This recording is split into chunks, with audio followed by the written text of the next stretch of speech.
लक्ष द्या. आता हे एक्झाम्पल कसं आहे बघा. 2x + 3y cube - 2x - 3y cube bracket cube आहे.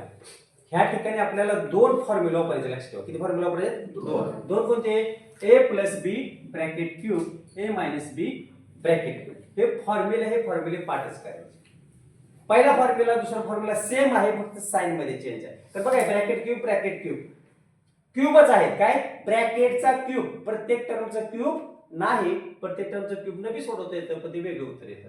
बघा ब्रॅकेटचा क्यूब आणि ब्रॅकेटचा क्यूब म्हणजे इथं a आणि इथं काय घ्या b ब्रॅकेट क्यूब. म्हणजे कोणतं सूत्र येईल? ह्या पहिलं. आणि दुसऱ्या ब्रॅकेटला कोणतं सूत्र येईल? काय समजतंय का? पहिलं ब्रॅकेट आहे ते पहिल्या सूत्राने सोडवायचं, दुसरं ब्रॅकेट हे दुसऱ्या सूत्राने सोडवायचं. फॉर्म्युला तेच आहे. a cube 3a² b 3ab² आणि b cube. a square a cube 3a² b 3ab² आणि b क्यूब. फक्त फरक काय आहे? ज्यावेळेस इथं प्लस असतं त्यावेळेस तिन्ही ठिकाणी प्लस, पण क्यूब मध्ये ज्यावेळेस मायनस असतं क्यूब मध्ये त्यावेळेस पहिल्यांदा आधी शेवट काही मायनस हे लक्षात ठेवायचं.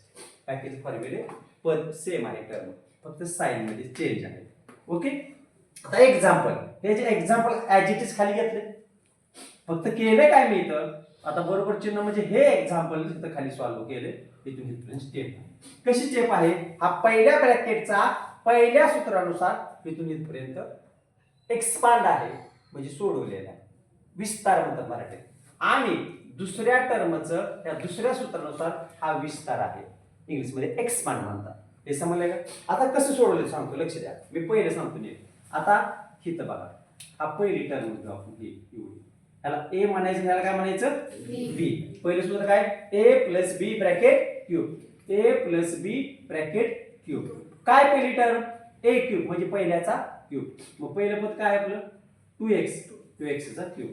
पुढे चिन्ह प्लस 3 इंटू a² म्हणजे कुणाचा स्क्वेअर? 2x चा स्क्वेअर इंटू गुणिले चिन्ह असते इथं काय? इथं b म्हणजे गुणिले दुसरं पद काय आहे? 3y. इथपर्यंत आलो आपण. पुढे काय आहे? प्लस. घेतलं चिन्ह प्लस. ओके.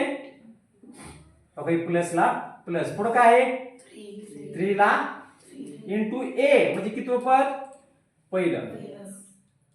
गुणिले b² म्हणजे कुणाचा? दुसऱ्या पदाचा square plus b cube 3y चा क्यूब. समजले का? त्या पहिल्या सूत्रानुसार हा ब्रॅकेट आला, ही एक्सपांड केलं, त्याचा विस्तार केला. समजले का? आता हा 2 नंबरचा विस्तार जसं मी पहिलं सांगितलं तसं कोणत्या सूत्राने? दुसऱ्या सूत्राने. फक्त ह्या दोन्ही मध्ये महत्वाचं काय आहे? जर दोन्हीच्या मध्ये चिन्ह वजा असेल तर पुढचं जे एक्सपांड असतो किंवा पद तुम्ही काय लिहायचं असेल ते ब्रॅकेट मध्येच लिहायचं. ब्रॅकेट मध्ये लिहिण्याचं कारण काय आहे? नंतर आपल्या साइन काय करायचे? चेंज. म्हणजे ह्यानुसार हे एक्सपांड करायचे. समजलं का? आता पुढे या. आता इथं सोडून घ्या. क्यूब असेल तर क्यूब करा. क्यूब म्हणजे 3 वेळा गुणाकार. किती वेळा? 2 चा 3 वेळा गुणाकार केला 8 आला. x चा x क्यूब आला. हो का? आता इथं मी काय केले? 3 गुणिले 3 3 त्रिक 9y आणि 2 x चा वर्ग केला, स्क्वेअर केला की त्याला 4x वर्ग. पुढचा अधिक चिन्ह तसंच 3 दुनी 6x आलं आणि 3 चा वर्ग 9y². आता काय? 3y चा क्यूब म्हणजे किती आलं? 27y3. वजा चिन्ह तेच जे इकडे केलं ते क्यूब गुणिले स्क्वेअर आणि क्यूब केला. समजलंय का? काय अडचण पर्यंत? आता पुढे या.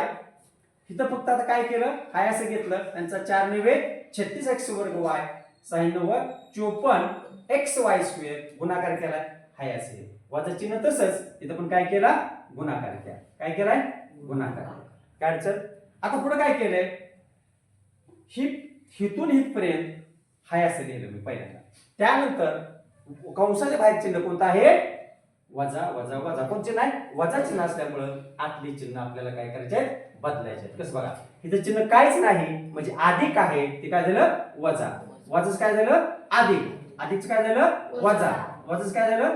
म्हणजे इथून पुढे काय केलं मी? चिन्ह बदलले. चिन्ह काय केले? आज चिन्ह बदलून काय केले बघा की जे वजा चिन्ह आहे बघा, वजा 8x चा क्यूब म्हणजे घन, 8x घन आणि अधिक 8x घन हे भिन्न पद आहेत. चिन्ह भिन्न आहेत ना, चिन्ह भिन्न असल्यामुळे ही पद काय होतील? कॅन्सल होतील.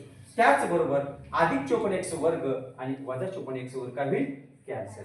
राहिलं काय काय बघा, 27x वर्ग y लिहिलंय, पण x वर्ग y जे पद आहे, दुसरे x वर्ग y कुठं आहे? ते x वर्ग y ही सारखी पद जवळ घेतली. परत 27y क्यूब आणि 27y क्यूब y क्यूब ची सारखी पद जवळ आणि सारख्या पदांचीच आपण काय करतो? बेरीज आणि वजाबाकी. दोन्ही चिन्ह अधिक अधिक आहेत म्हणून दोन्हीची बेरीज केली. 72x वर्ग y एकदाच लिहायचं, चल आहे x वर्ग y आणि 27 दोन्ही 54y क्यूब. समजलंय का? त्या दोन सूत्रानुसार आले, काय अडचण आहे का? बघा आता इथे एक बघा फॉर्म्युली लिहिले